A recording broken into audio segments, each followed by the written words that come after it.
युगल गीत। अब आए, अब आए, ऐसा बोलते हैं। सायंकाल है, सांध्य राग से संपूर्ण प्रकृति अनुरागमयी भास रही है। लता रंग गई, वृक्ष रंग गए, धरती रंग गई, यमुना रंग गई, जहाँ देखो वहाँ लाली। श्री कृष्ण को भी सब जगह लाली ही लाली दिखती है। उनको रंग की लाली नहीं है, उनको लाली सी दिखती है। लाली उनको लाली सी दिखती है। लाली की लाली सी, लाली जैसी दिखती है सर। अच्छा। अब गोपियां बिल्कुल पास से श्री कृष्ण को देख रही हैं, क्योंकि आंख में जो रंग है ना, मद विघूर्णित लोचन, वो किशोरावस्था का अंत और युवावस्था का प्रारंभ है, ऐसा मानते हैं। सिंधी बोलते हैं उसको। जैसे एक ऋतु खत्म होती है ना तो दूसरी अभी शुरू नहीं होती, उसको बोलते हैं वयासिंधी। इसलिए जब प्यूबर्टी खत्म होती है और एडोलेसेंस शुरू नहीं हुई तो उसको वयासिंधी बोलते हैं। श्री कृष्ण का जो बाल रूप है वो तो धर्म है उनका, जो कुमार रूप है सो भी धर्म है। मानो वो एक लीला करते हैं, बच्चा होने की लीला, मैया की गोद में बैठकर दूध पीने की लीला, ग्वाल बालकों के संग खेलने की लीला। उनका जो असल रूप है वह तो नित्य किशोर है, उसको केवल गोपियों के सामने प्रकट करना है, सबके सामने। कहते हैं जब जन्म हुआ तो गोपियों को तो एक दिन का शिशु भी जो था वो भी किशोर अवस्था में नजर आया। आंखों में श्वेतिमा है, श्यामता है, लाली है, लाल लाल रेशे हैं। ये क्या है कि अमेय हलाहल मत भरे अमृत की श्वेतिमा। श्वेत रंग अमृत का है और श्यामता विष की है, लालिमा शराब की है। तो उनकी आंखों में शराब की, तो उनकी आंखों में अमृत है, विष है, शराब है। इसका असर किसके ऊपर पड़ता है कि जेही चितवत एक बार जिसको देख ले वो मुर्दा हो तो जिंदा हो जाए। अमृत का गुण है जियत, और संसार में जिंदा हो तो मुर्दा हो जाए, ये विष का। पहले तो आंख ही मिलती है, नयन प्रीति और झुक झुकी परत। जिंदा हुए और मुर्दा हुए का मतलब ये है कि जब उसने देख लिया तो ये शरीर और शरीर के धर्म जो है तो मर गए, मर ही गए ना। तो हम जिंदा थे तो मर गए। हाँ, मतलब अमृत का असर भी दिखा दिया कि जो मुर्दा है वो जिंदा हो जाए, और विष का असर दिखा दिया मतलब कि हम आत्मा के प्रति मुर्दा थे, वो जिंदा हो गई, और शरीर के प्रति जो आसक्ति थी वो खत्म हुई तो मर गए, मुर्दा हो गए विष की। और खुमारी छा जाती है, नशा चढ़ जाता है। ये वो जो शराब बताया, ये जो शराब बताया, विष भी, अमृत भी और शराब। बस कमाल कर देते हैं। व्याख्या करने वालों को भी बारी बारी जाइए। पहले तो आंख ही मिलती है, नयन प्रीति प्रथम। आप ध्यान करें, मन ना लगे तो पाँव में से मन भाग जाएगा, हाथ में से मन भाग जाएगा। देखना चाहे कि सृष्टि इतनी सुंदर है तो वो जिसने ये बनाया कितना सुंदर है। जिन्होंने आप जैसे कहे कि जिसने लिखा है उसमें बारे जाए, देखो जरा। मुकुट में से मन भाग जाएगा, माला में से मन भाग जाएगा, लेकिन ठाकुर जी की आंख से आंख मिला लो ध्यान में। इशारा भी कर देते हैं, आंख से आ जाओ, आंख से मांगते हैं भगवान, आंख से माफ़ी मांगते हैं, गोपी देर हो गई, जरा माफ़ करना। अपनी तकलीफ बताते हैं प्यार की। प्रहलाद से तो स्पष्ट ही माफी मांगी। प्रहलाद ने बहुत यातना से मुझे माफ कर, बहुत देर हो गई। कितनी पीड़ा है हृदय में, याचना करते हैं। लाड़ लड़ावन मानही नैना मोह बस नाही, ये मुँह जोर तुरंग लय एचत ही चल जाही। तो मद कई तरह का होता है, शरीर की सुंदरता का, शरीर के बल का मद, तपस्या का मद, विद्या का मद, अपने प्रेमियों का भी मद होता है। देखो हमारे ऐसे ऐसे प्रेमी हैं, दिखा दिया, तुम क्या समझते हो। तो श्री कृष्ण को एक और ब्रह्मा इंद्र शंकर प्रणाम कर रहे हैं। प्रेमियों का मत में ना अहंकार होता है कि हमको कितने लोग प्रेम करते हैं। मैं कई बार कहता हूँ हमें तो कोई ऐसा मिला नहीं जो हमें नफरत करता। हमारे स्टूडेंट सारी सारी रात, यानी मेडिकल के स्टूडेंट होके सारी रात हम जागरण करते, सैटरडे को सारे आके बैठते, सवेरे भंडारा करके बैठते, मेडिकल कॉलेज के स्टूडेंट। तो ये भी मत जो ठीक अहंकार होता है इसमें, हम इतने बड़े अच्छे हैं कि हमारे लोग इतने प्रेमी, ये सबसे बड़ा मत है। अगर ये रहे ना कि हमारे में कुछ नहीं है, हमारे जिसको अपनी जरा सी भी योग्यता का भान है ना, वो अभी पहुंचा नहीं कहीं। आप में नहीं है, आप ये अभी मैं बाबा जी के साथ में बैठे बातें कर रही थी मैं आधी दफ़ा, तो मैंने कहा बाबा जी मैंने दीदी में ये चीज़ देखी, दीदी में एक भी चीज़ ऐसी नहीं है, देखो ऐसे मोह हमने भी अहंकार। काम क्रोध लोभ के वश सब कुछ किया है, लेकिन वो महत कृपा से उसको माफ़ी कर, अपने को भी माफ़ कर दिया भाई, जो करा तो करा, अब नहीं करा। मैंने कहा दीदी में ऐसी हमने देखा है उन्हें नहीं। वो एक भजन है ना, अब ना बनी तो फिर ना बनेगी, मानुष जन्म बार बार नहीं मिलता, बनानी है तो अभी बना लो। तो हमने उनको क्रोध करते हुए तब देखा है जब उनकी कोई तारीफ करता है या उनको करते हैं तब दीदी क्रोध करते हैं, नहीं तो दीदी वैसे कभी नहीं करती। चलो कृष्ण सबका सम्मान करते हैं, ये नहीं कि ये तो ग्वाल बाल हैं, किसी का सम्मान करें किसी का ना करें, ऐसा कैसे कर सकते हैं। कृष्ण तो सबको अपना समझते हैं, किसी के सिर पर हाथ रख दिया, किसी से हाथ मिला लिया, किसी को गले से लगा लिया, किसी को कह दिया कल मिलेंगे, किसी को प्रेम भरी आंख से देख लिया, किसी को देखकर सिर हिला दिया, सबका सत्कार किया। सब प्रणाम नहीं कर सकते, अपने से जो बड़े हैं उनको भी प्रणाम नहीं करते हैं, दूर से ही हाथ जोड़ लिया। जो बड़े बूढ़े होते हैं वो शिष्टाचार ज़्यादा करते हैं, जो जवान पीढ़ी होती है वो शिष्टाचार में ज़्यादा आगे नहीं होती, ये हमेशा का ही नियम है। बाप जिसके पांव छू के प्रणाम करता है, बेटा उसको दूर से हाथ जोड़ रहा है, ये बात हर पीढ़ी में देखने में आती है। तो ये ग्रुपन है ना, तो कोई कमिश्नर था तो हमारे घर गया, तो इनको तो आदत है ना ऐसे करके हाथ हाँ। दीदी को ऐसे करके हाथ जोड़ के पापा जी को प्रणाम किया, तो पापा जी कहते हैं कि इनका संस्कार बहुत अच्छा है इन लोगों का, देखो इतना बड़ा अफसर होकर कैसे मेरे बेटे आते हैं तो यूँ करेंगे, हमारे मेरे को भी आएंगे तो यूँ करेंगे या हाँ। आलिंगन कर लेंगे, कभी प्रणाम नहीं करते। सबका जो बात यह है कि कृष्ण के पास आने पर सबका मान मिट जाता है, सबका जो अभिमान है वो कृष्ण में जाकर लीन हो जाता है। अब कोई उनको छोड़कर जाना तो चाहता नहीं, जाना नहीं चाहता तो जाए कैसे। एक हमारे प्रेमी थे वृंदावन में, क्या मज़े की बात आपको बताएं, जब मैं कहीं जाने वाला होता था तो 2-3 दिन पहले मुझसे लड़ाई कर लेते थे वो प्रेमी, और करते थे लड़ाई। तो मैंने एक बार उनसे पूछा, कहीं जाना नहीं था, ऐसे ही पूछा कि भाई तुम जाने के समय लड़ाई क्यों करते हो। बोला कि लड़ाई के नशे में 8-10 दिन अच्छी तरह बीत जाते हैं। तो भगवान जब ग्वाल बालों को भेजते हैं कि शाम को अपने अपने घर जाओ, तो थोड़ा थोड़ा मान देकर भेजते हैं। बिल्कुल मान ना दें तो अलग रहें कैसे, रात भर अलग कैसे रहें, सवेरे तक उनको शक्ति कहाँ से मिले। तो थोड़ा थोड़ा उनको मान देकर भेजते हैं। ओहो, कितनी गहरी बात है। किसी को सम्मान दो तो कितना खुश हो जाता है।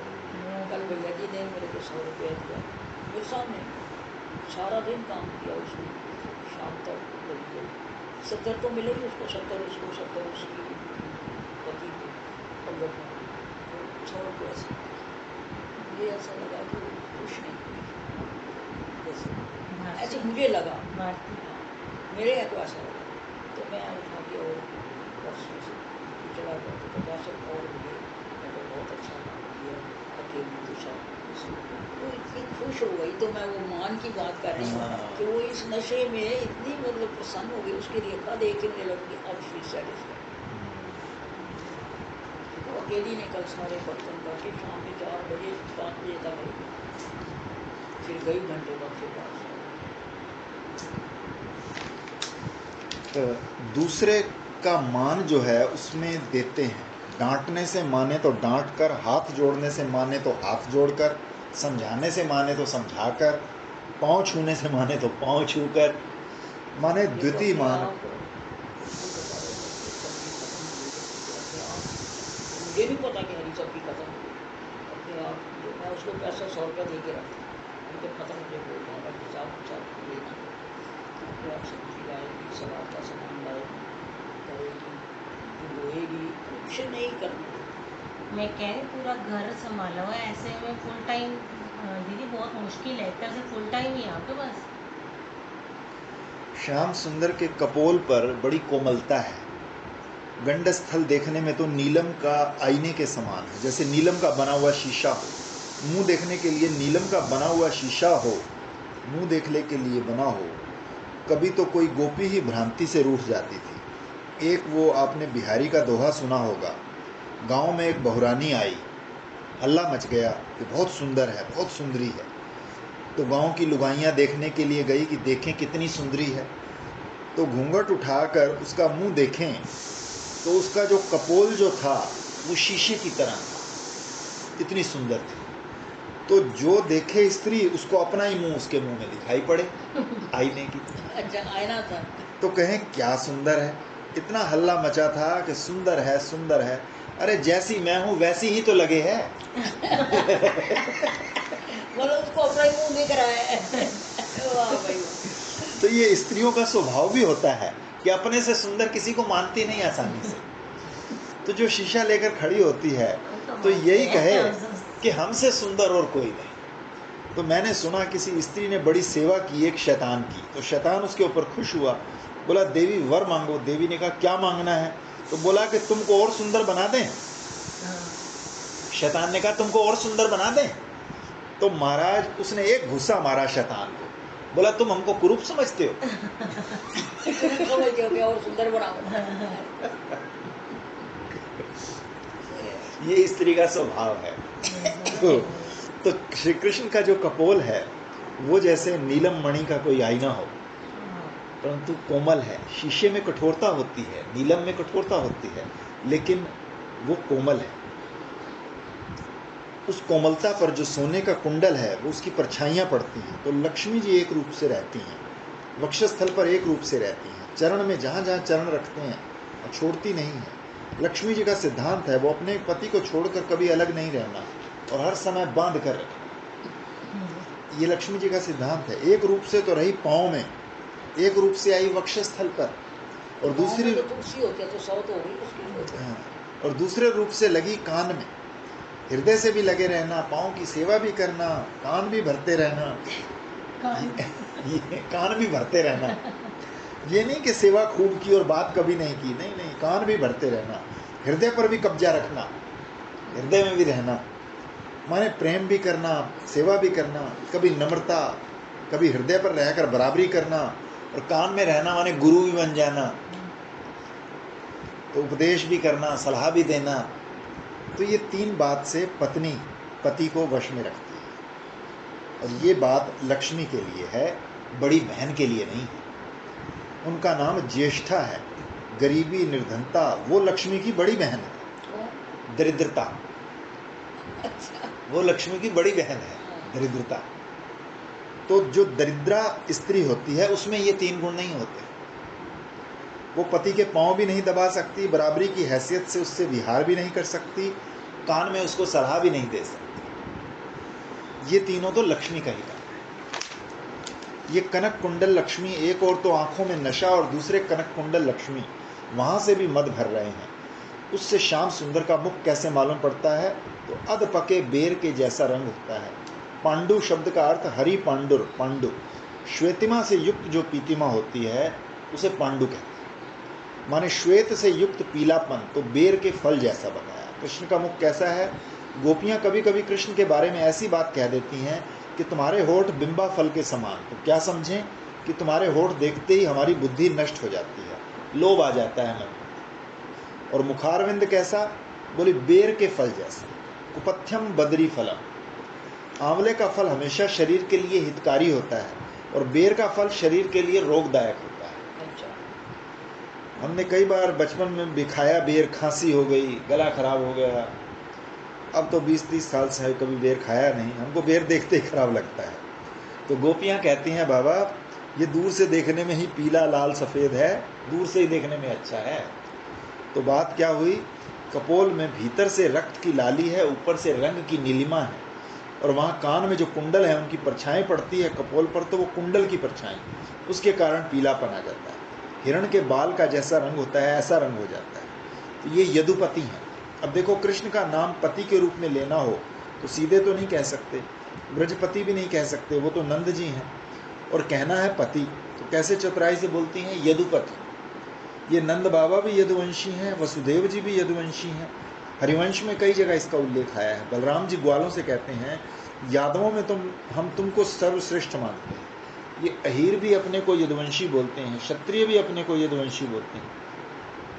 एक महारानी आई थी एक बार वृंदावन में, उड़िया बाबा जी की सेवा में आती थी, भागवत की कथा आकर सुनती थी तो पालकी में बैठकर सुनती थी। जैसे सब श्रोता बाहर बैठकर सुनते हैं वैसे नहीं, पालकी में बैठकर सुनते थे। तो पालकी में बैठकर भागवत उड़िया बाबा जी, ताकि उनको कोई देखे नहीं, सुनती थी। तो कथा उनको अच्छी लगी, तो एक दिन उड़िया बाबा जी से कहा कि एक दिन इनको हमारे स्थान पर भेज दो, वहाँ सुनाएंगे।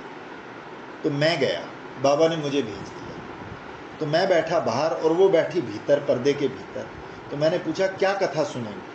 तो वो बोली कृष्ण तो हमारा भाई है, यदुवंश की लड़की हूँ, तो भाभियों की बात तो मैं सुनूंगी नहीं। मतलब सत्यभामा वगैरह। हाँ, वो भाभिया हो गई ना। हमको तो हमारे भाई की बात सुनाओ। मैंने कहा जब श्री कृष्ण तुम्हारा भाई कहलाता है तो पर्दे के भीतर बैठकर तुम कथा नहीं सुन सकते। अब भाई की कथा सुनी तो फिर बाहर आओ। तो बाहर निकलो, तब कथा सुनने के लिए पर्दे में क्या बैठना। हम तो नहीं सुनाएंगे, आज आ गए तो आ गए, फिर नहीं आएंगे। तो निकल आई। मैंने कहा कृष्ण से भाई बहन का नाता रखना और हाथ भर का घूंघट काट कर बैठना, ये कोई रिश्ते की बात है? अरे हम लोग भी तो कृष्ण के सखा हैं। तुम कृष्ण की बहन हो तो श्री कृष्ण यदुपति हैं। पति कहने से यदु माने जीव, सात्वत, भगवान के सब भक्त, उन सब के स्वामी हैं। असल में परम पुरुष, सच्चा पुरुष तो एक है कृष्ण, और तो सब वृत्तियां हैं, और तो सब गोपियां हैं। ये दाढ़ी मूछ क्या है? नकली है सब। ये जितनी दाढ़ी मूछ सब नकली है। ये गोपियां ही दाढ़ी मूछ लगा कर आई हैं कि कोई पहचाने नहीं हमको कृष्ण से मिलने में। ये सब अंतःकरण की वृत्तियों का खेल है। ये दाढ़ी मूछ भी वृत्तियों का खेल है। भला संस्कार युक्त जो वृत्ति है उसी का खेल है। ये पुरुष नहीं है, पुरुषत्व की वासना है जो पुरुष की आकृति देती है। एक पुरुष है, प्रत्येक चैतन्य अभिन्न श्री कृष्ण, और बाकी सब वृत्तियों का खेल। मीराबाई ने कहा ना जीव गोस्वामी को। हाँ, दूसरा पुरुष, एक ही पुरुष है। नाटक है, अभिनय है, प्रतीति है।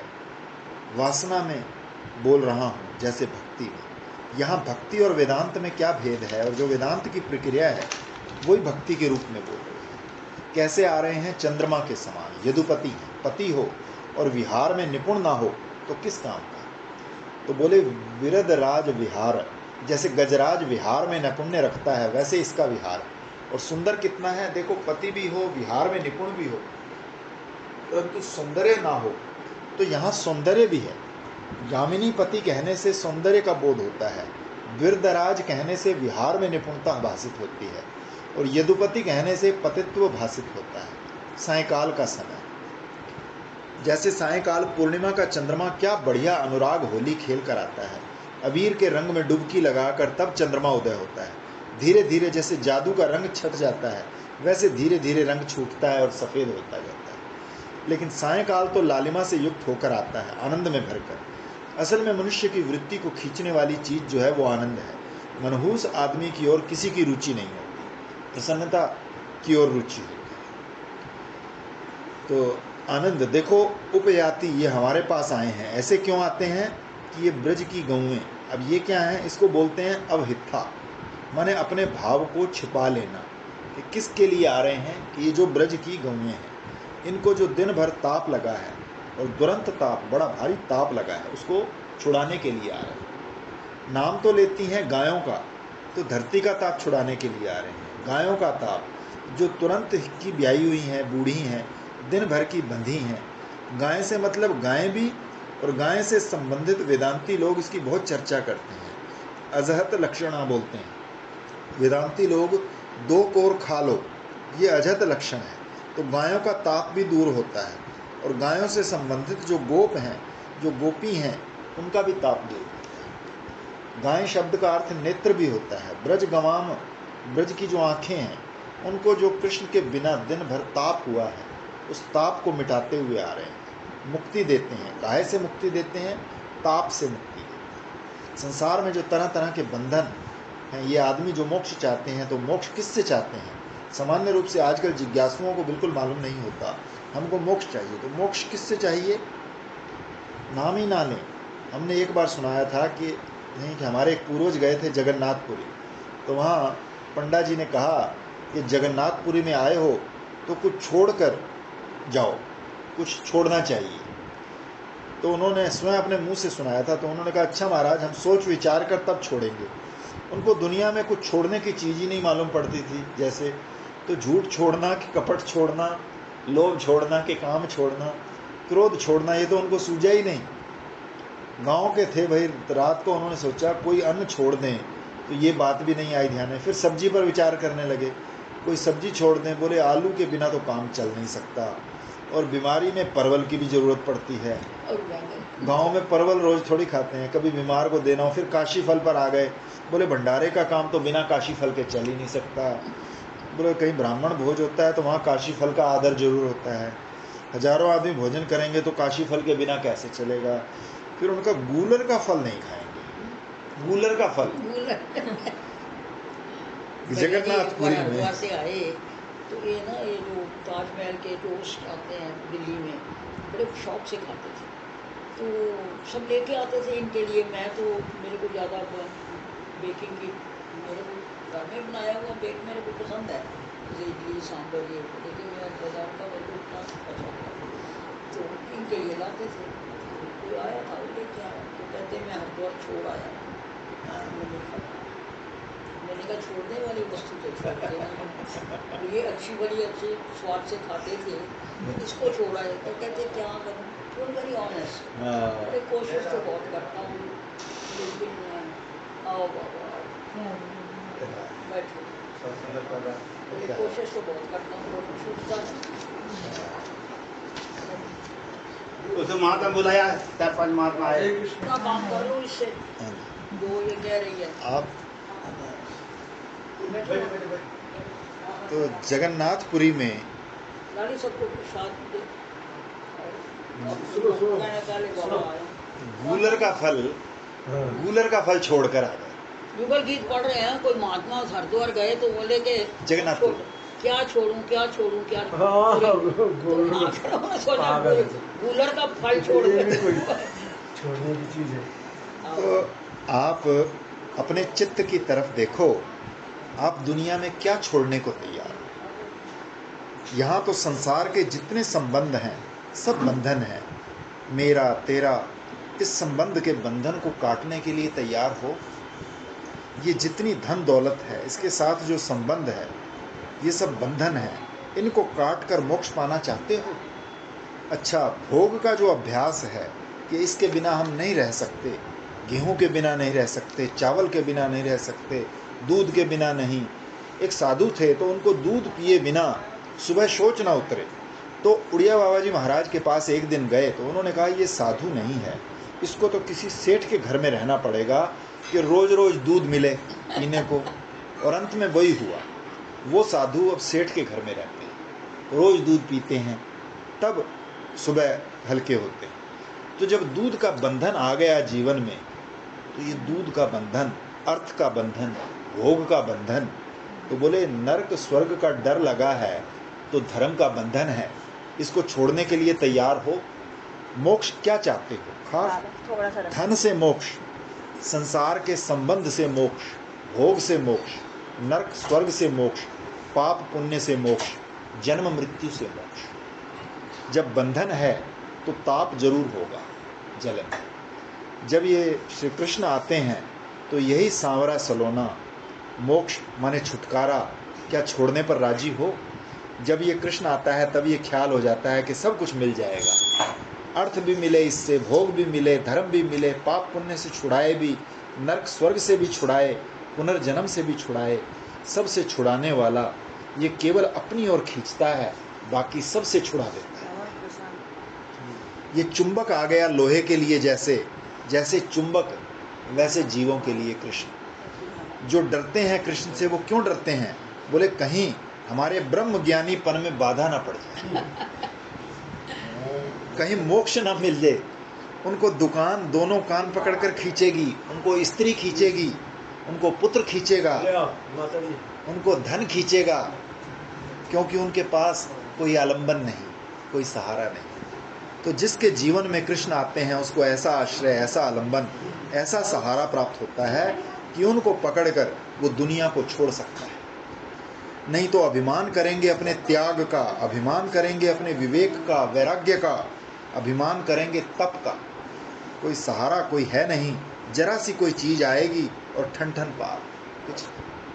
तो ये मनुष्य के जीवन में, हृदय में श्री कृष्ण प्रवेश करते हैं। काहे के लिए कि जो जन्म जन्म का, युग युग का जो हृदय में ताप बैठा है, उस ताप को मिटाने के लिए और परम अमृत का दान करने के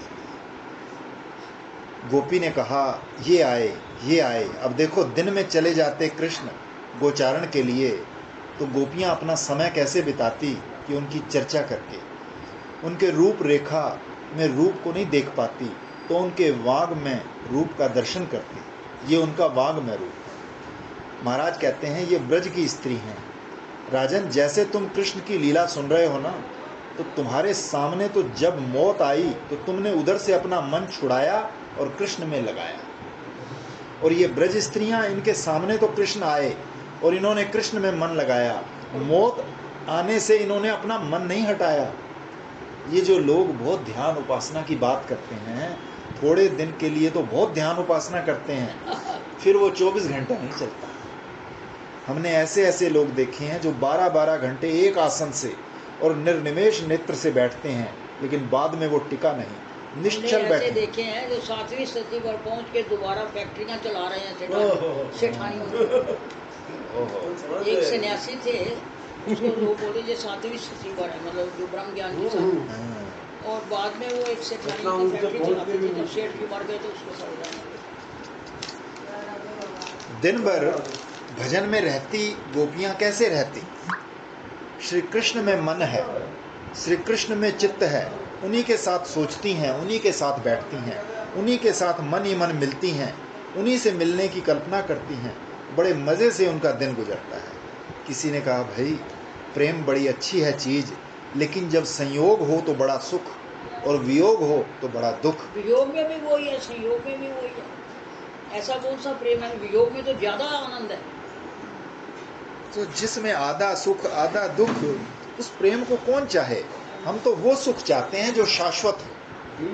अरे भाई, ये तो वियोग में भी वो मजा लेती हैं गोपियां। मन से वियोग थोड़ी होता है, चित्त से वियोग थोड़ी होता है। दिन रात उन्हीं में लगी रहती हैं, क्योंकि ये महोदया हैं, बड़ी भाग्यवती हैं। महान उदय है इनके जीवन में, महान उदय है कि उन्होंने अपना स्नान, ये नहीं कि स्नान होगा तो ठंडक मिलेगी, मुंह साफ रहेगा तो श्री कृष्ण को दुर्गंध नहीं आएगी हमारे मुंह की, इसलिए मुंह साफ करती हैं, अपना कान साफ करती हैं, बाल संवारती हैं, तेल फुलेल लगाती हैं, बढ़िया कपड़ा पहनती हैं। किसके लिए? कृष्ण की सेवा के लिए। 24